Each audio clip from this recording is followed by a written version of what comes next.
সে কবি ধীরে ধীরে পানালার কাছে গিয়ে বলল, হে পানালা, তুমি রাতে, হ্যাঁ, আমি সারা রাত পানের দোকান খোলা রাখি। আমার দুইজন বিশেষ কাস্টমার অর্ধেক রাত্রে পান খেতে আসে। অন্যান্য কাস্টমারও আসে, কিন্তু বিশেষ দুইজন কাস্টমার যারা এলে, না এলে আমার ভালো লাগে না, আমি তাদের অপেক্ষা করে থাকি। তারা কি এই যে পান খেয়ে গেল, এরা কারা? তা তো বলতে পারবো না, তবে প্রতিদিন পান খেতে আসে, আর তাদের মুখোপানে তাকালে আমার সবকিছু ভুলে যাই, আমার আর কোনো কিছু মনে থাকে না, আমার জীবন ধন্য হয়ে যায়, শীতল হয়ে যায়। কিন্তু তুমি তো পানের টাকা নাওনি। না, কেন? আমার আর পানের টাকা নেওয়ার কথা মনে থাকে না, বলতে পারি না, পানের টাকা চাইতে পারি না। তাদের দেখলে আমি খুশি হয়ে যাই, আনন্দিত হয়ে যাই। তোমার দোকান তো প্রায় ভগ্ন দশা হয়ে গেছে, শেষ হয়ে গেছে, তুমি কিভাবে সংসার পরিচালনা করবে? তা জানি না। ওই পান, ওই দুই ভাই পান খেতে খেতে অনেক পান খেয়েছে, কিন্তু কোনোদিন টাকাও দেয়নি, আমি চাইনি কোনোদিন। তখন ওই দিবদাস তাকে শিখে দিলেন যে আগামীকাল যখন তারা দুই ভাই পান খেতে আসবে, তখন তাদেরকে পান দিয়ে সমস্ত টাকা দাবি করবে। যদি পানের টাকা না দিতে চায়, তাদেরকে বেঁধে রাখবে, কিছু না দিয়ে পর্যন্ত তুমি তাকে ছাড়বে না। এইভাবে বলার পরে ওনার আসলে দোকানদারের মনে হলো, তাই তো, আমি কেন ফিরি ফিরি পান দিই, কেন প্রতিদিন, তারা প্রতিদিন যদি 2 করে পান খায়, তাহলে এক মাসে 60টা পান হয়, তারা তো অধিক পান খায়। আমার সংসার কিভাবে চলবে, আমার দোকান কিভাবে চলবে? ঠিক পরের দিন যখন দুই ভাই হেলে দুলে পান খেতে এলেন, পান খাওয়ালেন বটে, কিন্তু যখন ফিরে যাচ্ছেন বলেন, এই দাঁড়াও, পানের টাকা না দিয়ে চলে যাচ্ছ যে? আমাকে কেউ তো ফিরে দেয় না, আমার দোকান তো শেষ হয়ে গেছে প্রায়, আমার সংসার পরিবার দোকান কিভাবে চলবে? দুই ভাই আটকে গেছে, কয়, আরে, পানের টাকা আমরা কোথায় পাবো, আমাদের কাছে তো টাকা নেই। টাকা নেই তাহলে পান খাও কেন? আজকে পানের টাকা না দিয়ে যেতে পারবে না।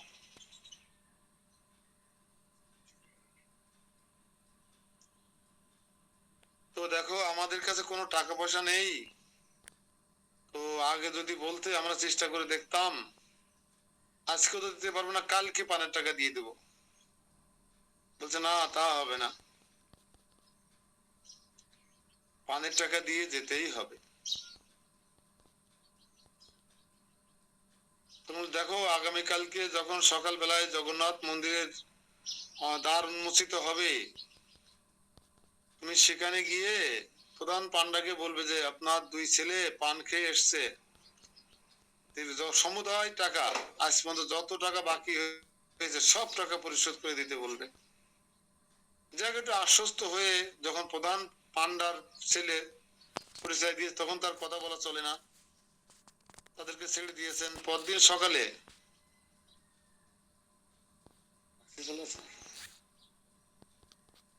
পরের দিন সকালে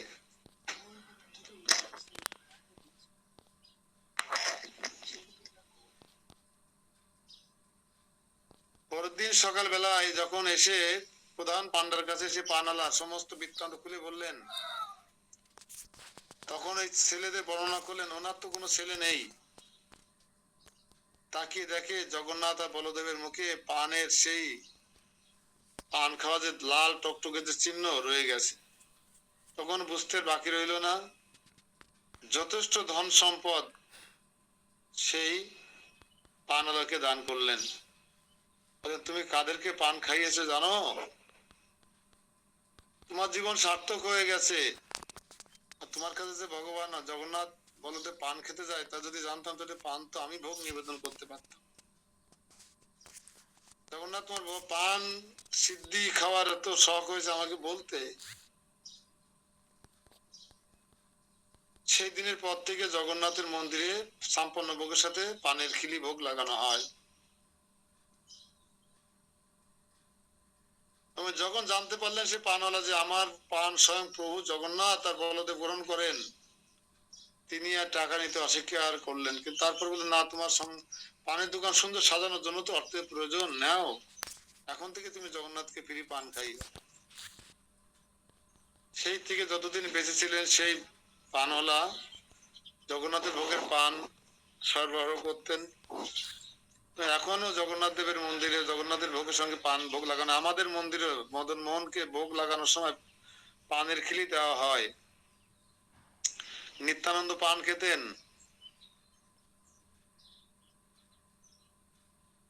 জগন্নাথ পান খেতেন, ভগবান খেতে পারে, কিন্তু আমরা ওই ভোগ হিসেবে প্রসাদ হিসেবে খেতে পারি না। অনেকে বলে দেখবেন গ্রামগঞ্জের লোকেরা যে শিবজি মহারাজ তো সিদ্ধিকা, আমরা কেন খাবো না, আমরা শিবের ভক্ত না। কিন্তু না, শিব যেটা খেতে পারে আপনি সেটা খেতে পারেন না, ভগবান যেটা খেতে পারে আপনি সেটা খেতে পারেন না।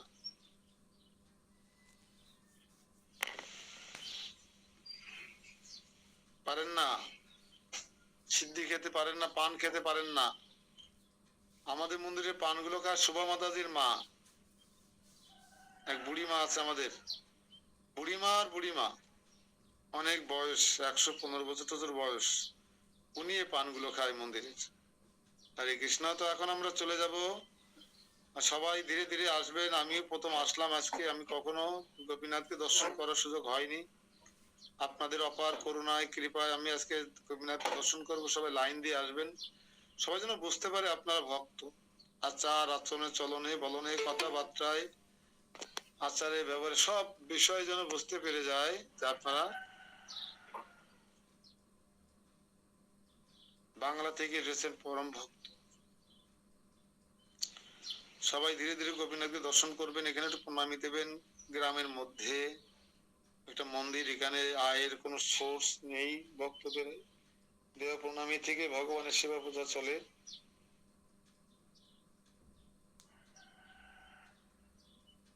গোপীনাথকে দর্শন করে সবাই নাট মন্দিরে বসুন। কেন গোপীনাথ কৃষ্ণ গোপীনাথ নামে খ্যাতি লাভ করলেন, চোর উপাধি কেন পেলেন, সেই বিষয়ে একটু আলোচনা হবে।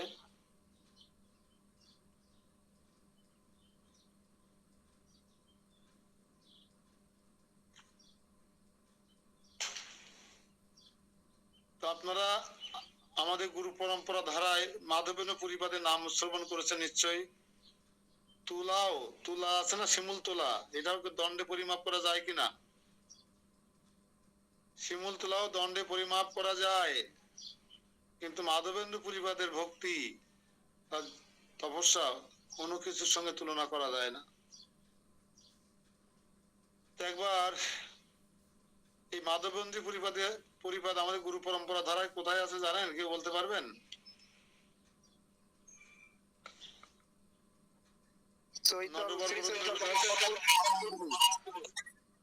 গুরুদেব পরম গুরুদেব, মহাপ্রভুর পরম গুরুদেব অর্থাৎ প্রভু গোস্বামী সনাতন গোস্বামীর পরে হচ্ছে শ্রীকৃষ্ণ চৈতন্য মহাপ্রভু, তার উপরে হচ্ছে ঈশ্বরচন্দ্র পুরীপাদ, আর ঈশ্বরচন্দ্র পুরীপাদের উপরে হচ্ছে মাধবেন্দ্র পুরীপাদ। যারা নতুন আছেন, গুরু পরম্পরা ধারা ফলো করার চেষ্টা করছেন, আপনারা কৃপা করে একটু লিখে নিতে পারেন। বর্তমানে আমাদের গুরু পরম্পরা ধারায় আমার পর্যন্ত যদি ধরি, আমার গুরুদেব হচ্ছে, পরমারাধ্য গুরুদেব হচ্ছে শ্রীশ্রীপাদ পূজ্যপাদ জয় পতাকা স্বামী গুরু মহারাজ। আপনারা লিখতে পারেন ধারাবাহিকভাবে যারা নতুন একদম। ওনার গুরুদেব হচ্ছে ইসকনের প্রতিষ্ঠাতা আচার্য ছিল অভয় চরণ অরবিন্দ ভক্তি বেদান্ত স্বামী প্রভুপাদ। ওনার গুরুদেব হচ্ছে 64 গৌরী মঠের প্রতিষ্ঠাতা আচার্য সিংহপুরুষ ভক্তি সিদ্ধান্ত সরস্বতী ঠাকুর। ভক্তি সিদ্ধান্ত সরস্বতী ঠাকুরের গুরুদেবের নাম হচ্ছে পরম ভগবত ছিল গৌর কিশোর দাস বাবাজি মহারাজ। গৌর কিশোর দাস বাবাজি মহারাজের গুরুদেবের নাম হচ্ছে ভক্তি বিনোদ ঠাকুর। সপ্তম গোস্বামী বলা হয়। ভক্তি বিনোদ ঠাকুরের গুরুদেবের নাম হচ্ছে জগন্নাথ দাস বাবাজি মহারাজ।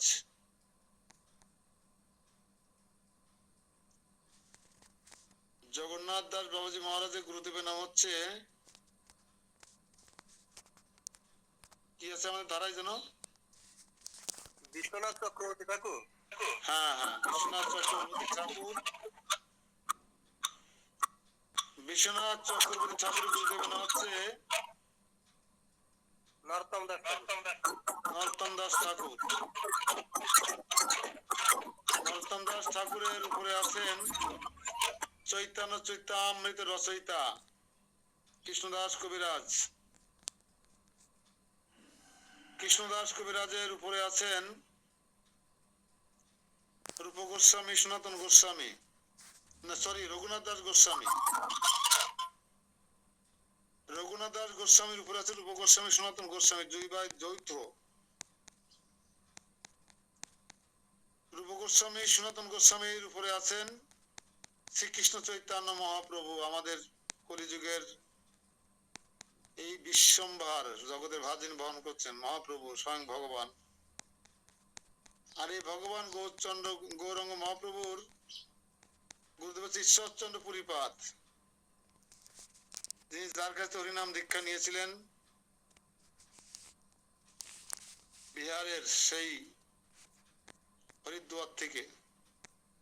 এই ঈশ্বরচন্দ্র পুরীপাদের গুরুদেবের নাম হচ্ছে মাধবেন্দ্র চন্দ্র পুরীপাদ, যারও আবির্ভাব স্থল হচ্ছে কিন্তু এই সুনামগঞ্জের তাহিরপুরে অদ্বৈত আচার্যের শ্রীপাঠের 6 কিলো পশ্চিমে। এখানে ওনার জন্মস্থান। এখনো বিশাল বড় বিল্ডিং এর আবহাওয়ক আছে মাধবেন্দ্র চন্দ্র পুরীপাদ, যার শিষ্য হচ্ছে অদ্বৈত ঠাকুর, রামচন্দ্র পুরীপাদ, মাধব ঈশ্বরচন্দ্র পুরীপাদ। এই একবার মাধবেন্দ্র পুরীপাদ গোবর্ধন পরিক্রমা করছিলেন।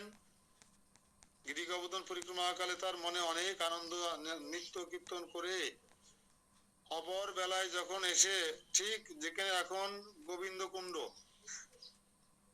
বা অর্থাৎ যেখানে সে গোপাল বিগ্রহ প্রতিষ্ঠা আছে, গোপাল বিগ্রহ গোবিন্দ কুণ্ডের কাছে এসে তিনি একটা বটবৃক্ষের নিচে বসেছিলেন। সে বটবৃক্ষ এখন আছে, দেখে এসছি আমি।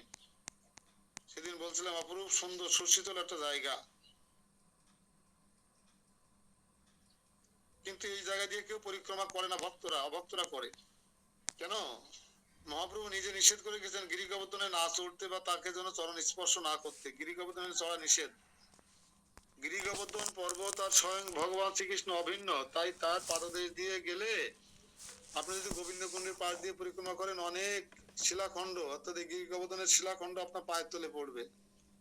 আমি একবার করেছি, যেভাবে জানি না অপরাধ কতটা হয়েছে, কিন্তু এর থেকে দক্ষিণ দিকে তাকাবেন, পরিক্রমা মার্গ আছে, রাস্তা করে দেওয়া আছে। সেই রাস্তার পরে উঁচু করে রাস্তা করে দেওয়া আছে পরিক্রমার জন্য, এবং তারপরে 4 ইঞ্চি বালু দেওয়া আছে, বালু 2 ইঞ্চি 3 ইঞ্চি, যাতে খালি পায়ে হাঁটবে, যাতে পায়ে ফুসকা পড়ে না যায় বা কোনো কেটে কুটে না যায় পাথরে লেগে। সুন্দর ব্যবস্থাপনা করে দিয়েছেন পরিক্রমার। হেমা মালিনী নায়িকা এক সময়কার, এখন হচ্ছে ইসকনের দীক্ষিত ভক্ত এবং মথুরার এমপি।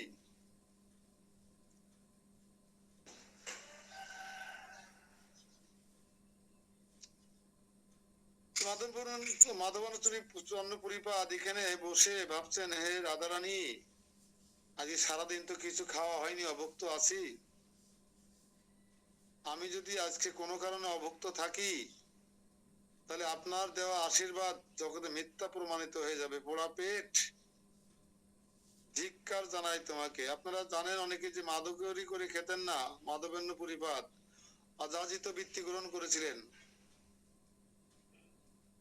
হ্যাঁ, অযাচিত বৃত্তি। বীতিকা মাতাজি বা ভুবন্তী মাতাজি বলতে পারবেন অযাচিত বৃত্তি কাকে বলে? ভুবন্তী মাতাজি, অযাচিত বৃত্তি কাকে বলে? বৃত্তি। হরে কৃষ্ণ প্রভু, ওই কি যেন বলে যে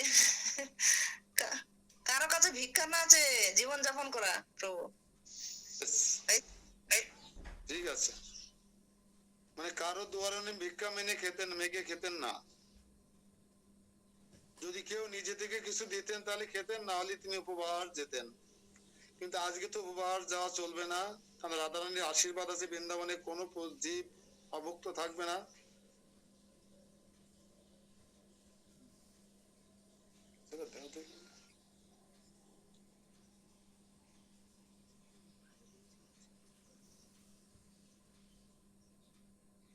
তো যখন অযাচিত বৃত্তি করতেন না তখন বলছেন হে রাধারানী আপনি আমাকে করুণা করুন, তা না হলে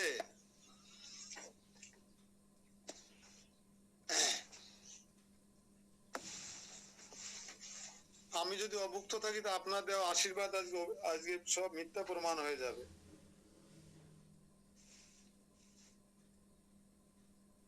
এইভাবে যখন তিনি বসে নাম গান করছিলেন তখন হঠাৎ করে রাধারানী এটা সহ্য করতে পারলেন না। তখন কৃষ্ণকে বলছেন হে প্রাণনাথ, আপনার একজন প্রিয় ভক্ত যে আপনার গত প্রাণ নাম মাধবেন্দ্র পরিপাদ এই বৃন্দাবনে এসে 84 এই গিরি গোবর্ধন পরিক্রমা করে অভুক্ত অবস্থায় আছে, আপনার করুণা হয় না? বলছে ও মেঘে খেতে পারে না, আমার সব ভক্তরা তো মেঘে খায় বৃন্দাবনে দাঁড়ে দাঁড়ে। বলছে ও অযাচিত বৃত্তি গ্রহণ করেছে, মেঘে খায় না, এই 1 ভাণ্ড দুধ দিচ্ছি, যাও এই গরম দুধটা আপনি মাধবেন্দ্র পরিবারকে দিয়ে আসুন। তখনই পরমেশ্বর ভগবান শ্রীকৃষ্ণ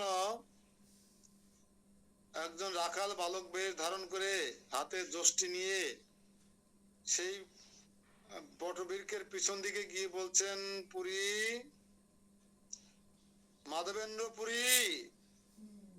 আর পরমেশ্বর ভগবান শ্রীকৃষ্ণের তো এমনি সবকিছু আকর্ষণ করেন আছে, তার এই সুমধুর ডাক মাধবেন্দ্র পুরীপাদকে সুশীতল করে দিয়েছে।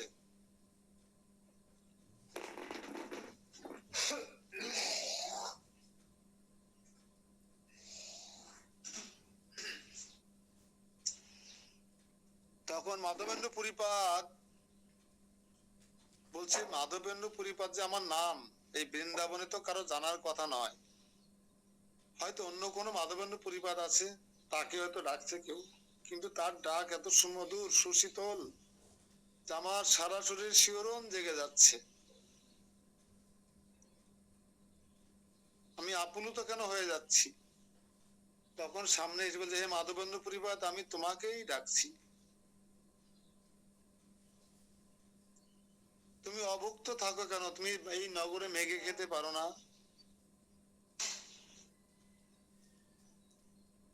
তখন মাধবেন্দ্র পরিবার বলছে আমি না খেয়ে আছি এই রাখাল বালক কেমন করে জানলো। এবং সে রাখাল বালককে দেখে মাধবেন্দ্র পন্ডিপাত অপলক নয়নে তাকিয়ে আছে তার মুখপানে, যেন মুখ চন্ডিমা আকণ্ঠ পান করছে।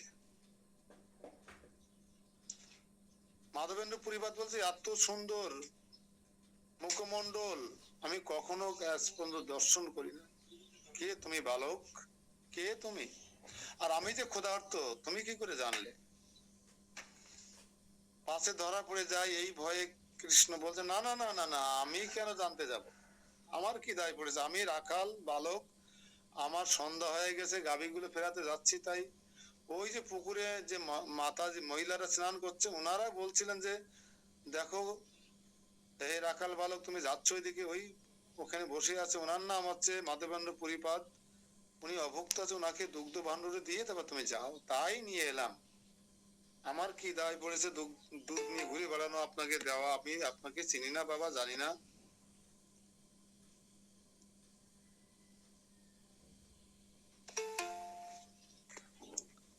তখন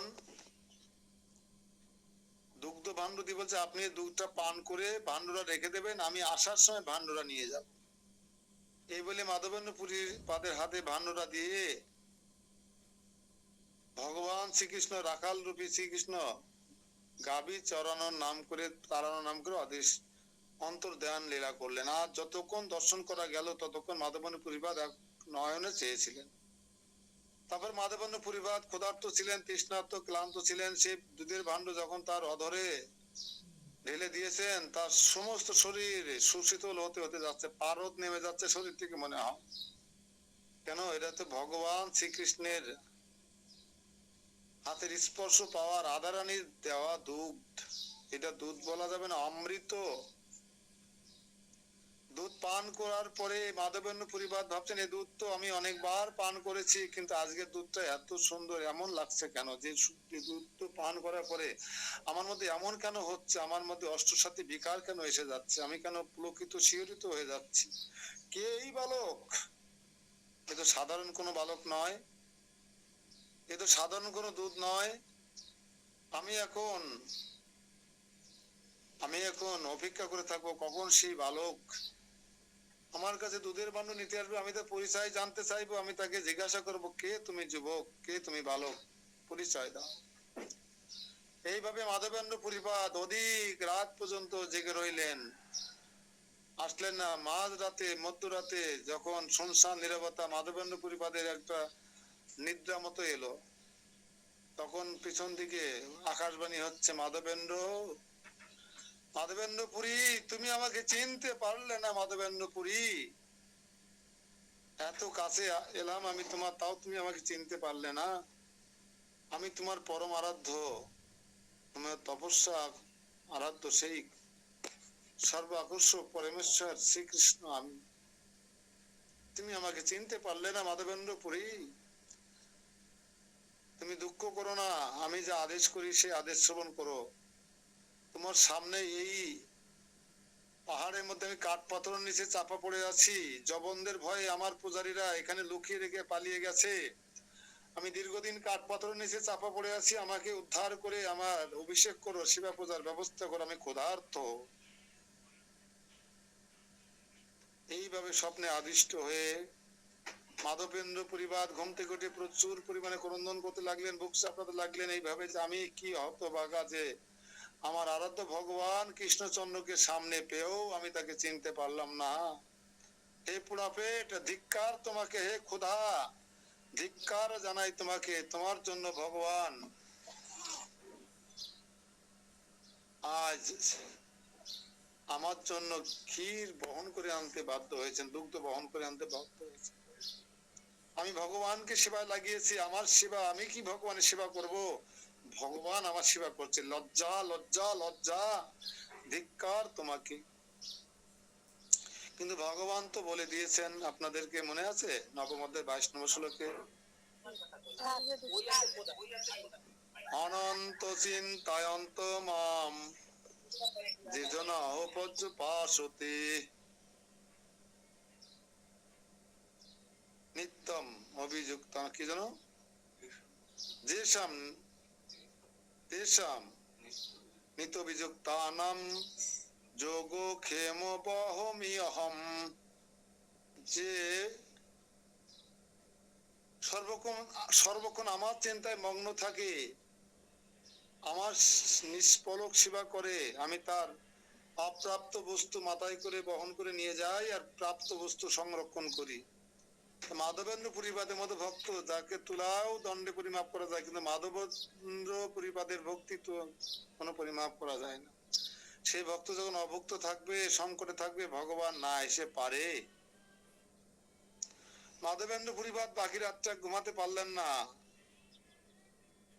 বাকি রাতটা তিনি ভগবানের নাম কীর্তনে, রাধারানী নাম কীর্তন কাটিয়ে দিয়ে সকালে গ্রামবাসীদের আহ্বান করলেন, তোমরা এসো, ভগবান কাঠ পাথরের নিচে চাপা পড়ে আছে, গোপাল তাকে উদ্ধার করে শিবা পূজার ব্যবস্থা করতে হবে, তিনি ক্ষুধার্ত।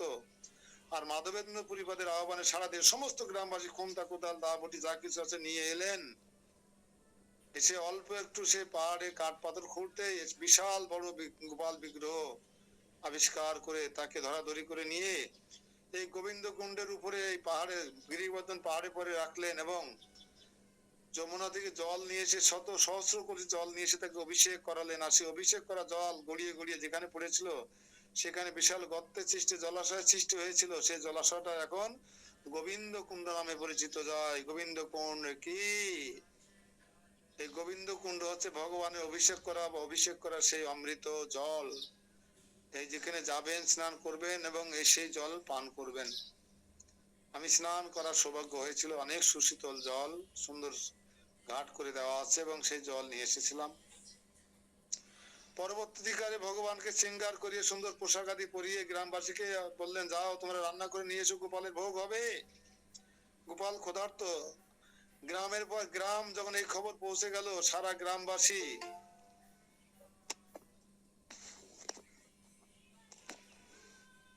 নানা প্রকার পুষ্প অন্ন, সাদা অন্ন, পরমান্ন, পিঠাপুলি, পায়েস, ছানা, দোকা, ডাল, নানা রকম রন্ধন করে শাক, লতা পাতা যা কিছু শত শত পদে রান্না করে সব গাড়ি ভরে ভরে আনতে লাগলো, সিয়ে বাগ ভরে ভরে আনতে লাগলো। আর মাধবেন্দ্র পরিবার জগন্নাথ এই যে গোপালের সামনে সেই ভোগ সাজালেন, বিশাল বড় ভোগের পাহাড় হয়ে গেল, যেটাকে অন্নের পাহাড় হয়ে গেল। সাদা অন্ন, পুষ্প অন্ন, কাশ্মীরি অন্ন, সব অন্নের পাহাড় হয়ে গেল। এই অন্নের পাহাড়কে কূট বলা হয়, কূট মানে পাহাড়, অন্নকূট হয়ে গেল। আমরা অন্নকূট উৎসব করি না? এই অন্নকূট উৎসব কিন্তু আমরা দাপর যুগে কৃষ্ণ একবার এই ব্রজবাসীদের মাধ্যমে অন্নের কূট করেছিলেন, কিন্তু আমরা সেটা ভুলে গেছিলাম। আমরা করি কি কোনটা? আমরা করি মাধবেন্দ্র পরিবারকে অনুসরণ করে অন্নকূট করে থাকি। যখন অন্নের কূট হয়ে গেল, পদ্মা দিয়ে মাধবেন্দ্র পরিবার ভোগ নিবেদন করতে লাগলেন। নম ব্রহ্মণ্য দেবায় গো ব্রহ্মণ্য হিতায় চ জগতিতায় কৃষ্ণায় গোবিন্দায় নম নম। নম ব্রহ্মণ্য দেবায় গো ব্রহ্মণ্য হিতায় চ জগতিতায় কৃষ্ণায় গোবিন্দায় নম নম। নম ব্রহ্মণ্য দেবায় গো ব্রহ্মণ্য হিতায় চ জগতিতায় কৃষ্ণায় গোবিন্দায় নম নম। এবার যখন চোখ বন্ধ করে ভোগ নিবেদন করে চোখ উন্মিলন করেছেন, তখন তাকে সামনে সে অন্নের কূট, অন্নের পাহাড় নেই। বড় বড় নাদায়, হ্যাঁ, নান্দাই করে জল, ডাল, জলীয় দ্রব্যাদি ভোগ নিবেদন করা হয়েছিল। ভগবান জল জাতীয়, ফল জাতীয়, ফুল জাতীয়, পুষ্প জাতীয়, হ্যাঁ, পাতা জাতীয় প্রসাদ গ্রহণ করে, ভোগ গ্রহণ করে। এবং হাজার হাজার ভক্ত বাইরে অপেক্ষা করে আছে অন্নকূটে। আমরা যেন অপেক্ষা করে থাকি সেই অন্নকূটের প্রসাদ পাওয়ার জন্য। মাধবেন্দ্র পরিবার চোখ খুলে দেখেন সামনে কিছু নেই, জল, পান, আহার যা কিছু ভোগ নিবেদন করা হয়েছে ভগবান গোপাল সব খেয়ে ফেলেছে।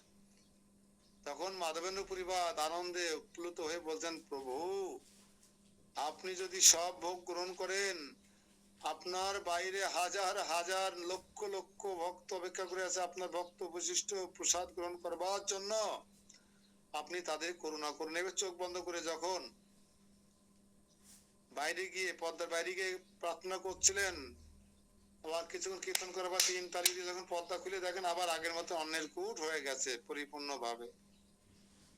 অবাক হয়ে গেলেন মাধবেন্দ্র পরিবার। গোপাল তার হাতে ভোগ গ্রহণ করেছেন। কোন গোপাল? এই সেই গোপাল, সাক্ষী গোপাল, যে গোপালকে ছোট ব্রাহ্মণ ডেকে নিয়ে গিয়েছিলেন পুরী ধামে, মনে আছে তো? সাক্ষী গোপালে গিয়েছিলাম কালকে। এই সেই গোপাল স্বয়ং, কিন্তু কৃষ্ণ ওখানে পাথর বিগ্রহে পরিণত হয়ে গেছে, চলন্ত গোপাল।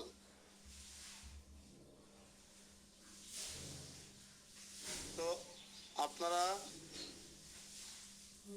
তারপর পর্দা খুলে সেই ভোগের প্রসাদ, অন্নকূটের প্রসাদ সমস্ত ভক্তদের নিবেদন করা হলো। মাধবেন্দ্র পরিবার নিজে হাতে পরিবেশন করলেন।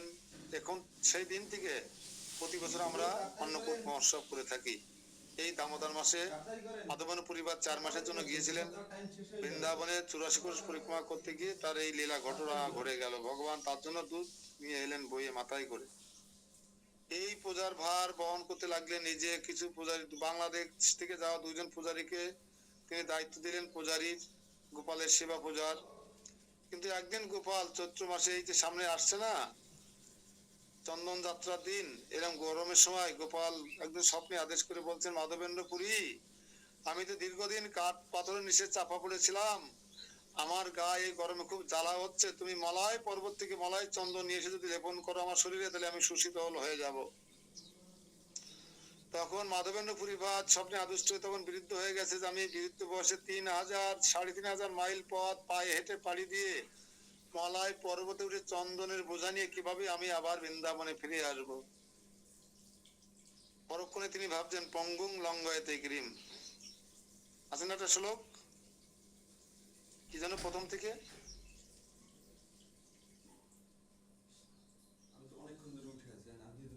কে বলতে পারে প্রথম থেকে? ধন্যবাদ। মুকম করতি বাচলম পঙ্গুং লঙ্ঘয়তে গিরিম যৎকৃপা ততহম বন্দে পরমানন্দ মাধবম শ্রী গুরু দীনতারে নাম শ্রী চৈতন্যশ্বরম। এই শ্লোকটা মনে পড়ে গেল মাধবেন্দ্র পুরী পদে। তখন তিনি শিষ্যদেরকে গোপালের সেবা পূজার দায়িত্ব বুঝিয়ে দিয়ে তিনি পায়ে হেঁটে ঝাড়িখণ্ডের মধ্যে দিয়ে বিহারের মধ্যে দিয়ে বাংলা এসে শান্তিপুরে এসে অদ্বৈত আচার্য ভবনে 2-3 দিন থাকলেন।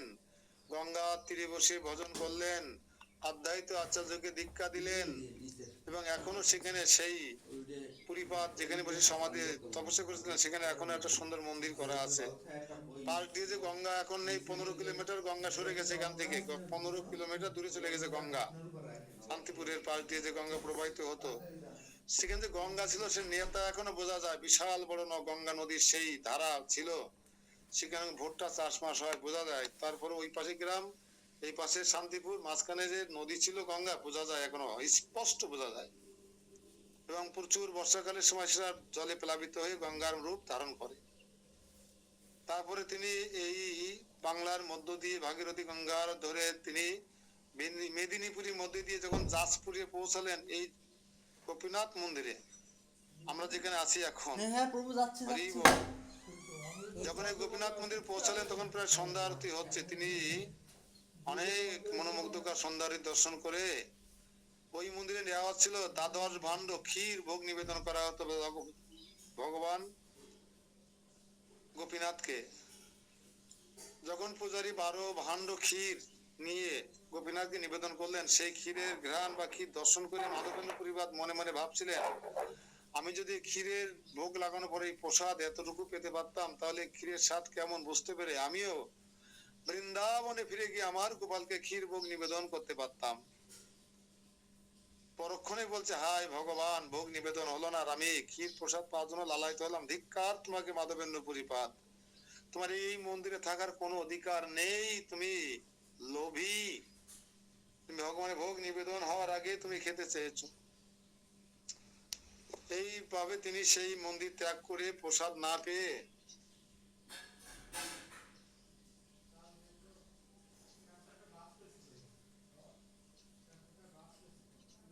তিনি কিছু দূরে একটা হাট, বটবৃক্ষের নিচে একটা হাট আছে, ছোট ছোট খুপড়ি ঘর বাঁধা আছে, চালা ঘর, সেখানে গিয়ে বসে নাম গান করতে লাগলেন। এদিকে পূজারী ভগবানের সেই প্রসাদ বের করে ভক্তদের, শত শত ভক্ত হয় গ্রামবাসীরা, তাদের সেই ক্ষীর প্রসাদ দিয়ে ভগবানকে শয়নে দিয়ে পূজারী ঘুমিয়ে পড়েছেন। অর্ধেক রাত্রে পূজারীকে ডাকছে, পূজারী ওঠো, আমি তোমার আরাধ্য ভগবান গোপীনাথ, তুমি এসে দেখো আমার আঁচলের তলে 1 ভাণ্ড ক্ষীর আমি লুকিয়ে রেখেছি আমার প্রিয় ভক্ত মাধবেন্দ্র পুরীপাদের জন্য। সে আমার সম্মুখে দাঁড়িয়ে ক্ষীর প্রসাদ পেতে চেয়েছিল, কিন্তু সে নিজেকে পরে অভিমান করে, নিজেকে লোভী মনে করে, নিজেকে শাস্তি দেওয়ার জন্য সে হাটের মধ্যে বসে নাম কীর্তন করছে। তুমি যাও এই ক্ষীরের ভাণ্ড নিয়ে গিয়ে আমার প্রিয় ভক্ত মাধবেন্দ্র পুরীপাদকে পাইয়ে এসো। আরে কে এই মাধবেন্দ্র পুরীপাদ? ঘুম থেকে উঠেই সে পূজারী স্বপ্ন থেকে উঠেই বলছে, কে এই সার্থক ভক্ত, সার্থক জীবন তোমার মাধবেন্দ্র পুরীপাদ, তোমার জীবন সার্থক। আমার প্রভু গোপীনাথ তোমার জন্য ক্ষীর প্রসাদ চুরি করে রেখেছে। তাড়াতাড়ি পূজারী স্নান করে পূজার ড্রেস জাতি পরে মন্দিরে এসে আঁচল উঁচু করে দেখে, উত্তরী উঁচু করে দেখে, সত্যি 1 ভাণ্ড ক্ষীর ভগবানের আঁচলে তলে লুকানো আছে। অশ্রুসিক্ত নয়নে তিনি চললেন ক্ষীরের ভাণ্ড নিয়ে মাধবেন্দ্র পুরীপাদে জয়গান করতে করতে, জয় গোপীনাথ। কে এই মাধবেন্দ্র পুরীপাদ জানি না, তার জীবন ধন্য, তার তপস্যা ধন্য, তার ভক্তি জীবন ধন্য যে ভগবান তার জন্য চুরি করেছে, ক্ষীর চুরি করেছে ভগবান তার জন্য। হাটের মধ্যে কি বলছে, মাধবেন্দ্র পুরী, মাধবেন্দ্র পুরী যদি থেকে থাকো হাটের ভিতরে কোনো চালা ঘরে আমাকে সাড়া দাও মাধবেন্দ্র পুরী। তখন মাধবেন্দ্র পুরীপাদ বলছে, আরে আমি তো নতুন এসেছি, কারোর সাথে আলাপ হয়নি, আমার নাম তো জানা দূরের কথা, কেউ আমাকে চেনেও না, নাম জানা তো প্রশ্নই ওঠে না, তাহলে হয়তো অন্য কোনো মাধবেন্দ্র পুরীকে রাখছে। তখন পূজারী বলছে, বৃন্দাবন থেকে এসেছে যে মাধবেন্দ্র পুরী, গোপালের সেবা করে, যে পুরী আমার গোপীনাথের সামনে গিয়ে ক্ষীর প্রসাদ পেতে চেয়েছিল, আমি সেই পুরীপাদকে আহ্বান করছি, তুমি সাড়া দাও পুরীপাদ। হে মাধবেন্দ্র পুরী, তুমি সাড়া দাও, আমি তোমার কাছে এসেছি। তখন বলছে আমি আমি আমি মাধবেন্দ্র পুরী, আমি বলুন বলুন আমি আমি কি অপরাধ করেছি? না, এসে জড়িয়ে ধরলো, সার্থক তোমার জীবন, আমি পূজারি গোপীনাথের, কিন্তু এখনো গোপীনাথ আমাকে কৃপা করেননি। কিন্তু আপনি কালকে যে গোপীনাথকে দর্শন করে ক্ষীর প্রসাদ পেতে চেয়েছিলেন, গোপীনাথ পরে আপনার জন্য ক্ষীর চুরি করে রেখে দিয়েছেন আসলের তলে তোমাকে দেওয়ার জন্য, এই সেই ক্ষীরের ভাণ্ড।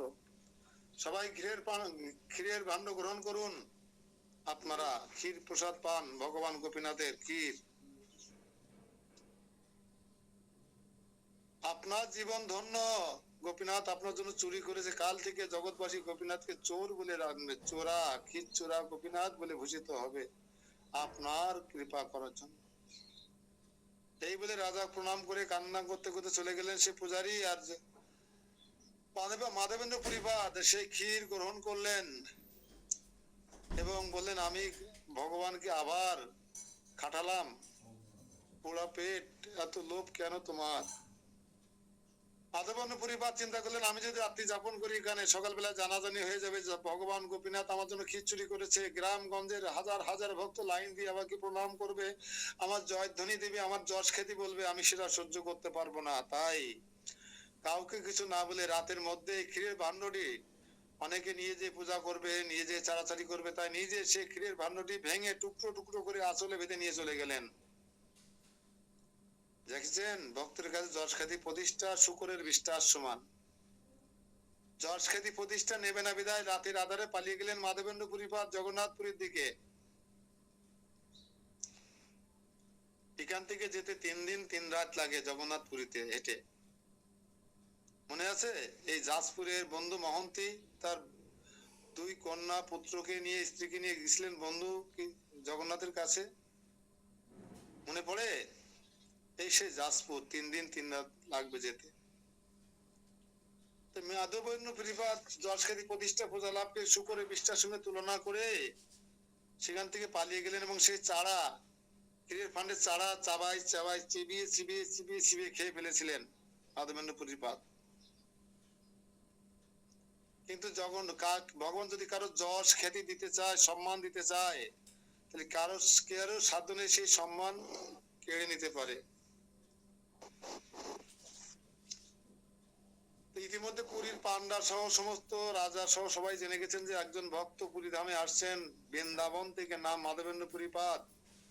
তিনি গোপালকে আবিষ্কার উদ্ধার করে সেবা পূজা করছেন, 2 বার ভগবান তাকে করুণা করে দিয়েছেন। এই জাজপুরের গোপীনাথ তার জন্য ক্ষীরের ভাণ্ড চুরি করে রেখেছিলেন, তার নাম এখন ক্ষীরচোরা গোপীনাথ হয়ে গেছে। এই সেই মাধবেন্দ্র পরিপাদের জন্য, তাকে সম্বর্ধনা দেওয়ার জন্য, সুস্বাগতম জানানোর জন্য, অভ্যর্থনা দেওয়ার জন্য সমস্ত পুরীর পান্ডা সহ রাজা রানী সহ সবাই অপেক্ষা করেছিলেন। দেখুন, সম্মান না নিতে চাইলে সম্মান কিভাবে ভগবান তাকে দেয়। মাধবেন্দ্র পরিপাদ গেলেন, তাকে সম্মান দেওয়া হলো, ফুলের মালা দেওয়া হলো, আরতি করা হলো, তাকে সুসজ্জায় সাহিত্য করা হলো, তার পদ সম্মান করা হলো, তাকে সুন্দর প্রসাদ পাওয়ানো হলো এবং তার আসার আগমন জানতে পেরে রাজা মলয় পর্বত থেকে 40 না 45 কেজি চন্দন কাঠ কেটে এবং 3 কেজি কর্পূর না 1 কেজি কর্পূর দিয়ে তিনি তার সেনাবাহিনী দিয়ে পাঠিয়ে দিলেন এবং একটা পত্র লিখে দিলেন, যে পত্র দেখে এতগুলো চন্দন নিয়ে আসার কোনো নিয়ম ছিল না তখনও, 1000 বছর 500 বছর আগেও এই চন্দন নিয়ে আসার কোনো নিয়ম ছিল না। তাই তিনি একটা ট্যাক্স ভ্যাট ফ্রি করে দেওয়ার জন্য, তাকে নির্বিঘ্নে চন্দন নিয়ে বৃন্দাবনে যাওয়ার জন্য তিনি তাকে একটা পত্র লিখে দিলেন। এবং সেই পুরীর রাজার জাজপুর যাওয়ার ক্ষমতা আছে, তারপরে রাজ্য ওভারটেক করে সেনাবাহিনী যেতে পারে না, এক রাজ্যে সেনাবাহিনী আর এক রাজ্যে। পুরী মন্দিরে পৌঁছে দিয়ে সেনাবাহিনী লোকজন ফিরে এলেন এবং যখনই এলাকাবাসী শুনলেন সেই ক্ষীরচোরা গোপীনাথ, ক্ষীর যার জন্য চুরি করেছিলেন গোপীনাথ, সেই মাধবেন্দ্র পরিপাদ এসেছেন সন্ধ্যের সময়, মন্দিরে লোকে লোকারণ্য হয়ে গেল। সবাই একসঙ্গে মাধবেন্দ্র পরিপাদের সঙ্গে সেই সন্ধ্যা আরতিতে, গৌর আরতিতে যোগদান করে নিত্য কীর্তন করে সবাই প্রসাদ পেয়ে স্ব গৃহে প্রত্যাবর্তন করলেন। আর পুরীর পূজার সেই গোপীনাথের পূজারী গোপীনাথকে সধরে মাধবেন্দ্র পরিপাদকে থাকতে দিলেন। অর্ধেক রাত্রে মাধবেন্দ্র পরিপাদকে বলছেন, হে মাধবেন্দ্র পুরী, গোপীনাথ স্বপ্নে আদেশ করছেন, তুমি এত চন্দন মলাই নিয়ে, মলাই চন্দনের এত চন্দন কর্পূর নিয়ে বৃদ্ধ বয়সে তুমি বৃন্দাবনে যেতে পারবে না, তোমার অনেক কষ্ট হয়ে যাবে, পথে পথে পদে পদে তোমার বিপদ হবে, এই বয়সে তোমাকে অনেক কষ্ট ভোগ করতে হবে। তার চেয়ে তুমি আগামীকাল সকালে তুমি আমাকে অভিষেক করা, শৃঙ্গার করা দায়িত্ব নাও পূজারীর কাছ থেকে নিয়ে, তুমি মলয় চন্দন বেটে আমার সারা শরীরে লেপন করো, তাহলে গোপালের শরীরে লেপন করা হয়ে যাবে, আমি আর গোপাল অভিন্ন বিগ্রহ। এইভাবে খ্রিস্টরা গোপীনাথ কর্তৃক আদিষ্ট হয়ে সকাল বেলায় পূজারীকে সমস্ত বৃত্তান্ত খুলে বললে পূজারী সানন্দে তাকে সেবা পূজা করার দায়িত্ব দিলেন। মাধবেন্দ্র পরিবার সে মলয় চন্দন বাটলেন কর্পূর দিয়ে এবং অগ্রু দিয়ে চর্চিত চন্দন তৈরি করে ভগবান গোপীনাথের সমস্ত শরীরে লেপন করলেন। 21 দিন ছিলেন সেখানে, 21 দিন থেকে লেপন করে তিনি সেই সমস্ত মলয় চন্দন আদি রেখে যখন বৃন্দাবনে এসে দেখেন গোপালের সমস্ত শরীরে চন্দন লেপন করা। হরি বল। হরে কৃষ্ণ প্রভু। হরে কৃষ্ণ। সেদিন থেকে এই জগতে চন্দন যাত্রা শুরু হয়, অক্ষয় তৃতীয়ার পরে চন্দন যাত্রা। বলুন মাতা। বলছে ভগবান আর হচ্ছে ওই ক্ষীর সাক্ষী গোপাল, এনারা দুইজন অভিন্ন। তাহলে ওই যে আগের দিন বললেন যে জগন্নাথ আর কি, তাহলে উনার রূপটা আলাদা কি? জগন্নাথ রূপ তো বিরহ বিদ্রোহ কাতর বিগলিত রূপ, বিকৃত মুখ, গোলাকার চোখ, তার পলক করা হয়নি, হাত নেই, ঠুটো জগন্নাথ, নাক স্যাবড়ানো। এটা হচ্ছে ভগবানের এক একটা রূপ, অনন্ত রূপ ভগবানের, অনন্ত তার কৃপা। না ওই যে উনি সব জগন্নাথটাকে আলাদা বিগ্রহ, এটার একটা মজার লীলা আর কি। যেমন মদন মোহন আছে, রাধা মাধব আছে, রাধা গোপীনাথ আছে, রাধা দামোদর আছে, এক এক নাম আছে না ভগবানের। হ্যাঁ রাধা গোপীনাথ, খিচর গোপীনাথ, এইরকম আলাদা। তা রাধারানী আর কৃষ্ণ এক দেহ না, হ্যাঁ আলাদাই তাদের চিন্তা ভাবনা, ঝগড়া হতো কিনা, হ্যাঁ মান অভিমান হতো কিনা। তা কেন তাহলে এই গোপীনাথ এই আছে সাক্ষী গোপাল, গোপাল বিগ্রহ জগন্নাথের মধ্যে কেন ঝগড়া হবে না? একই দেহ দুই দেহ, একই ব্যক্তি দুই দেহ ধারণ করেছে, তাহলে ঝগড়া হবে না কেন? বুঝা গেল? হ্যাঁ এই দেখো একই দেহ কিনা, এই গোপাল এই খ্রিস্ট গোপীনাথের সারা শরীরে যে চন্দন লেপন করা হলো এই 21 দিন ব্যাপী, আর তিনি বৃন্দাবনে গিয়ে দেখেন গোবিন্দ কুণ্ডের উপরে গোপীনাথ জগয় সে গোপাল বিগ্রহ একদম অবিকল সেই চন্দন লেপন করা। এই জন্য এই চন্দন যাত্রা 21 দিন ব্যাপী হয়। আপনারা গৃহে বিগ্রহের গায়ে যতটুকু সম্ভব হয় এই চন্দন লেপন করবেন। সেদিন থেকে চন্দন যাত্রার মহোৎসব শুরু হয় 21 দিন ব্যাপী। তো আমরা ঠিক আছে, এখন এই ভগবানের দর্শন করলাম, সকালে প্রসাদ হবে সজনে ডাঁটা দিয়ে ঘন মুগ ডাল, আজকে সজনে ডাঁটা অ্যাভেলেবেল এখন, সাথে থাকবে টমেটো, আর থাকবে এখানে পাওয়া যায় সুন্দর বেগুন, বেগুনের শুক্তা নিম পাতা দিয়ে, নিম বেগুন, বাঙালি খাবার যেগুলো পছন্দ আপনাদের, জার্নিগুলো এগুলো খেতে হয়। কাশ্মীরি পনির ছানা দোকা তো থাকবেই, সাথে থাকবে কলার মোচা পকোড়া করে সেটা রসা, আর আজকে কাশ্মীরি বিরিয়ানি হবে, কাশ্মীরি বিরিয়ানি। 7 রকম প্রসাদ থাকবে এবং গোপীনাথেরও প্রসাদ থাকবে। সবাই আনন্দের সহিত প্রসাদ পেয়ে আমরা এখন পশ্চিম বাংলায় মায়াপুরে চলে যাব। মায়াপুরে একদিন স্টে করে আমরা চলে আসবো বাংলাদেশে। আগামীকাল থেকে আমরা এই বৃহত্তর ভাগবতম পাঠ করব। যাদের যাদের আসে কালকে থেকে আনন্দ পাবেন। আর আমার কাছে এখনো পাবে হচ্ছে আমাদের ভাগবতম পাবে আমাদের গান্ধারী মাতাজি, আর হচ্ছে আমাদের সুকমলা প্রভু। আর এক সেট ভাগবত করা আছে, প্রিন্ট দেওয়া আছে, যদি কারো লাগে আমাকে নক করবেন, আমি 3 সেটই নিয়ে আসবো আগামীকাল মন্দিরে, মন্দির থেকে নিতে পারবেন। আগামীকাল থেকে আমরা এই বৃহত্তর ভাগবত ক্লাস শুরু করব। হরে কৃষ্ণ।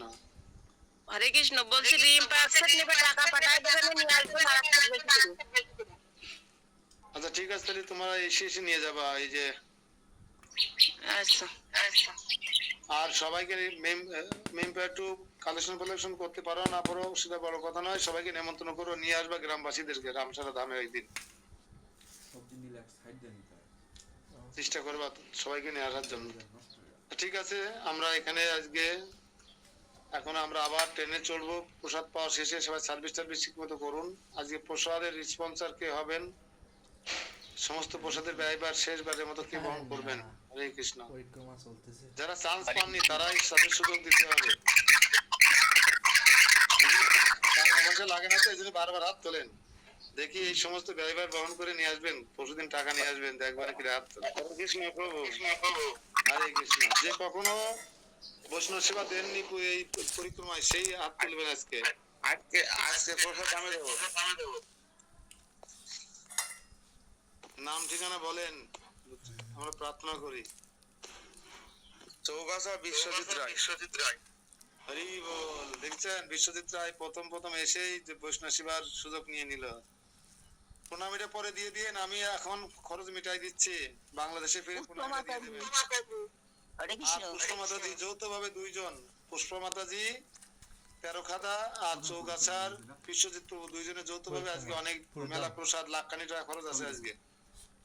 ভাগ করে বহন করবেন খরচটা। মানুষের পরিক্রমা আছে, 50,000 করে। মানুষের পরিক্রমা আছে। এবং এখানে যত ভক্তরা আসবে, গোপীনাথের ভক্তরা, খিচুড়া গোপীনাথের সবাইকে এই যে প্রসাদ পাওয়ানো হবে। আজকে কয়েকশো ভক্ত হবে এখানে, সবাই প্রসাদ পাবো আমরা আজকে, এই সুস্বাদু প্রসাদ। জয় মহাপ্রসাদ। কি তা আমরা বিশ্বজিৎ বিশ্বাস প্রভুর এবং তার পরিবার এবং আমাদের পুষ্প মাতাজি এবং তার পরিবারের, খালি পুষ্প মাতাজি আরো এই উপলক্ষে 1 বস্তা চাল দিয়েছেন, 2000 টাকা ওনার ছেলেরা এই যে রামনবমীর জন্য দান করেছেন। আমাদের সাধন প্রভু দিয়েছেন, আরো অনেকে জগন্নাথের সেবার জন্য স্বতঃস্ফূর্ত ভাবে পাশে আছে। আমাদের ওই যে অনিমেষ রায় ক্লাসে যোগদান করতো, তার বোনটা আর মালয়েশিয়া থাকে ছেলেটা, ও 2000 টাকা অনুদান দিয়েছে কালকে আমাদের এই ইসের জন্য। তাদের সবার জন্য আমরা মঙ্গল কামনা করে দুহাত তুলে প্রাণ ভরে আমরা একটু প্রার্থনা করব। হরে কৃষ্ণ কৃষ্ণ কৃষ্ণ হরে হরে, হরে রাম রাম রাম হরে হরে। জয় মহাপ্রসাদ কি, জয় খিচুড়া গোপীনাথ কি, জয় শ্রীধাম পরিক্রমা সমাপ্ত কি, জয় সীতা মায়াপুর যাত্রা কি, জয় গৌর সীতানাথ প্রীতি প্রেমানন্দে। হরি হরি বল। পিছনে যিনি দায়িত্ব পালন করছেন দেখবেন কেউ যেন থেকে না যায়। ট্রেন একটাই ট্রেন এখন, তা নাহলে পরের দিন যাওয়া লাগবে, ছন্দ পতন ঘটে যাবে। সবাই ট্রেনে উঠে পড়ুন এবং আমরা এখন পুরীর ধামে রওনা করব। হাওড়া স্টেশন, সেখান থেকে কাটোয়া লোকাল ধরবো, বিষ্ণুপ্রিয়ায় নেমে যাব। ওখান থেকে আমরা নবদ্বীপের মধ্য দিয়ে আমরা গঙ্গার পরে মায়াপুর ধামে পৌঁছে যাব আজকেই। সবাইকে কৃপা করে আর একবার অনুরোধ করছি, আপনারা আগামীকাল বাদে আমাদের যে বড় প্রোগ্রাম, নিজের জায়গা থেকে চেষ্টা করবেন যেন, নিজে তো আসবেনই, আত্মস্বজন বন্ধু বান্ধব পাড়া প্রতিবেশী সবাইকে কিভাবে আনা যায়, সবাইকে ভগবানকে দেখানো যায়, চিনানো যায়, তারপর উৎসব দেখানো যায়, তাহলে পরবর্তীকালে আপনার তাদের সাথে কথা বলতে সুবিধা হবে। আর যে কথা বলেছিলাম, আমি কালকে প্রথমে শুধু সকালে অসুস্থ ছিলাম, বিকেলে একটু সুযোগ পেয়েই চলে গেছিলাম তেরোখাদায়, রাত 9:30 সময় ফিরেছি। হয়তো একটা দিনে কিছু করা সম্ভব হবে না। আপনারা যাদের অবস্থান থেকে নেমন্তন্ন দেবেন আগে সবাইকে, যদি মনে করেন তার কাছে কিছু বলা যায় বলবেন, বলে একটু ভগবানের জন্য ভিক্ষা করা যায়, এতে কোনো মান সম্মানের ব্যাপার না। আমরা বড় বড় চাকরি ছেড়ে এসে দুহাত তুলে ভিক্ষা করে বেড়াচ্ছি না, আমরা না ভগবানের দাস। হ্যাঁ, আমরা তো আর মনিব নই, আমরা ভগবানের জন্য ভিক্ষা করতেই পারি, তার বিধিবিধানের জন্য, তার অনুষ্ঠান আদি করার জন্য। এতে কোনো লজ্জা বা মান অপমানের কোনো বিষয় নয়। ঠিক আছে। সুকুমার প্রভু, স্বপ্ন মাতাজি সুযোগ থাকলে আমাদের বাসায় আসবেন আজকে। আমি আসি আজকে পর্যন্ত খুলনাতে, আপনারা যারা আশেপাশে আছেন। ঠিক আছে, কারো কোনো প্রশ্ন বা কোনো অভিব্যক্তি আছে কি? মানে ছেড়ে দেবো এক্ষুনি, 7:09 বাজে।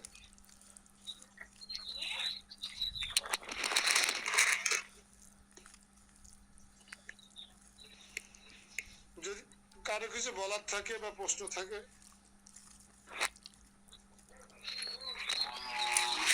ফোনটা বন্ধ হয়ে গেছে। কাজ আছে। হরে কৃষ্ণ, ফোন বন্ধ হয়নি আপনার? জোরে জোরে কথা শুনতে পাচ্ছিস তো আমরা। হ্যাঁ পুষ্প মাতাজি বলেন। হরে কৃষ্ণ, কালকে আবার একটা নাম দিতে আমার মনে নেই, অপরাধী আমি। ওই গোবিন্দ, ওই তিন ছেলেতে আর কি। তো গোবিন্দ, তুষার আর তো তাই তো? হ্যাঁ, 3 ভাই গোবিন্দ। ঠিক আছে, আপনি যদি মনে না থাকে কৃষ্ণ তো ভগবান হচ্ছে সবকিছু জানেন, সবকিছু দেখেন। গোবিন্দ, তুষার আর অপু যে 1 বস্তা চালের টাকা 2000 টাকা দিয়েছে, এটা হচ্ছে ওই ওই ওই ওই ইসের নামটা লিখে নেবেন, আমিও লিখে নেবো। আপনার যে রসিদটা দিয়েছি না, রসিদে নাম লিখে নেবেন। আর ভগবান সবকিছু দেখেছে, ভগবান জানলে হবে। ঠিক আছে, আপনি রসিদে লিখে নেবেন, আমিও লিখে দিচ্ছি, সমস্যা নাই। আর জগন্নাথ বা রাধা মদন মোহন সব জানেন। হরে কৃষ্ণ। তো সবাইকে ধন্যবাদ। সবাইকে আমরা বাঞ্ছা কল্পতরু বৈষ্ণব প্রণাম জানাচ্ছি। সবাই আনমিউট করবেন, ভিডিও অন করবেন। বাঞ্ছা কল্পতরুভ্যশ্চ কৃপা সিন্ধুভ্যেব চ পতিতানাং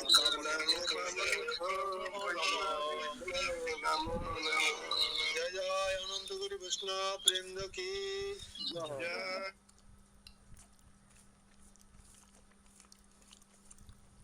জয় জগৎগুরু শ্রী প্রভুপাদ, জয় পরমানন্দ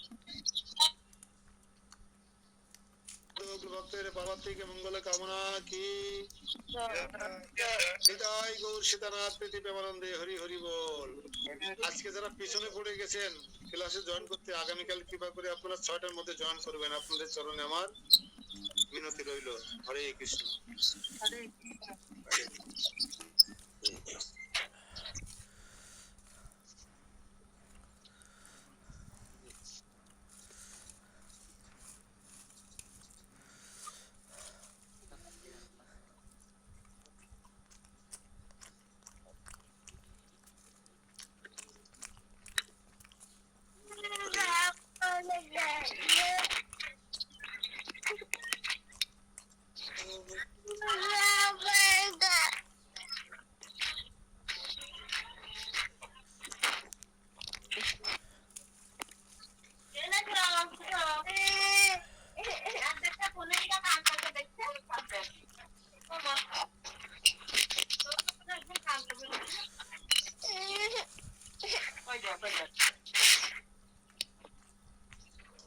এ ও আনস্ত নাই বাড়া।